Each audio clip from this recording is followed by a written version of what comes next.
রাখি বন্ধন ভারতের একটি জনপ্রিয় উৎসব। এই উৎসব হলো ভাই ও বোনেদের উৎসব। রাখি বন্ধনের দিন দাদা বা ভাইয়েদের হাতে দিদি বা বোনেরা রাখি পরিয়ে দেয়। রাখি বন্ধন উৎসব হিন্দু ধর্ম, জৈন ধর্ম ও শিখ ও ইসলাম ধর্মের ভাই বোনেরা পালন করে থাকে। রাখি কেবলমাত্র একটি সুতো নয়, রাখি পরানোর মাধ্যমে দিদি বা বোনেরা ভাইয়েদের প্রতি ভালোবাসা প্রকাশ করে এবং ঈশ্বরের কাছে তাদের মঙ্গল কামনা করে। আর অন্যদিকে ভাইয়েরা দিদি বা বোনের কাছে রাখি পরার সময় তাদের আজীবন রক্ষা করার শপথ নেয়। কিন্তু আপনারা কি জানেন এই রাখি বন্ধন উৎসব কিভাবে সূচনা হয়েছিল আর কেই বা শুরু করেছিল এই রাখি বন্ধন উৎসব? সবই জেনে নেব আজকের এই ভিডিওতে। তো চলুন ভিডিওটি শুরু করা যাক। 1905 সালে বঙ্গভঙ্গ প্রতিরোধ করার জন্য রবীন্দ্রনাথ ঠাকুর রাখি বন্ধন উৎসব পালন করেছিলেন। তিনি কলকাতা, ঢাকা ও সিলেট থেকে হাজার হাজার হিন্দু ও মুসলিম ভাই বোনদের আহ্বান করেছিলেন একতার প্রতীক হিসেবে রাখি বন্ধন উৎসব পালন করার জন্য।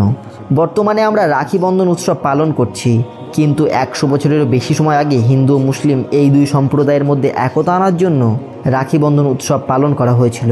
19 শতকে আমাদের বাংলায় জাতীয়তাবাদী আন্দোলন চরম পর্যায়ে ছিল, যা ব্রিটিশ সাম্রাজ্যের কাছে অপরিমিত ভয়ের কারণ।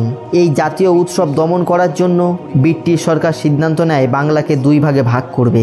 সেই সময় রবীন্দ্রনাথ সহ গোটা ভারতের বিভিন্ন নেতা এই সিদ্ধান্তের সমালোচনা করেছিলেন এবং বঙ্গভঙ্গের বিরুদ্ধে আন্দোলন শুরু করেছিলেন।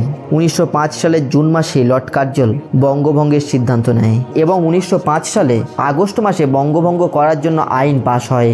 এই আইন কার্যকরী হয় 16 অক্টোবর 1905 সালে। শ্রাবণ মাসে হিন্দু ভাই বোনেদের মধ্যে রাখি বন্ধন উৎসব পালন করা হয়। রবীন্দ্রনাথ ঠাকুর হিন্দু ও মুসলিমদের মধ্যে মাতৃত্ববোধ জাগিয়ে তোলে এবং এই ব্রিটিশদের বঙ্গভঙ্গের বিরুদ্ধে প্রতিরোধ গড়ে তোলার জন্যই সবাইকে রাখি বন্ধন উৎসব পালন করার জন্য আহ্বান করেছিলেন। আর এইভাবে সূচনা হয়েছিল রাখি বন্ধন উৎসবের।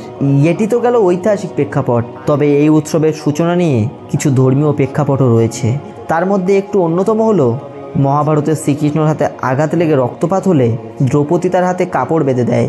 তখন দ্রৌপদীকে নিজে সাহায্য করার জন্য প্রতিশ্রুতি দেয়। পরে দ্রৌপদীর বস্ত্রহরণের সময় কৃষ্ণ দ্রৌপদীর সম্মান রক্ষা করে। তারই প্রতিদান দেয় ধর্মীয় প্রেক্ষাপট। ধর্মীয় প্রেক্ষাপট অনুযায়ী প্রথম রাখি বন্ধন উৎসবের সূচনা কিন্তু অনেক সময় তা উৎসব হয়েই থেকে যায়।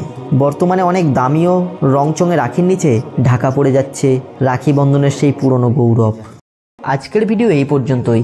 দেখা হবে পরবর্তী কোনো ভিডিওতে। ততক্ষণ পর্যন্ত সুস্থ থাকুন, ভালো থাকুন। ভিডিওটি ভালো লাগলে লাইক ও সাবস্ক্রাইব করে আমাদের সঙ্গে থাকুন। ধন্যবাদ।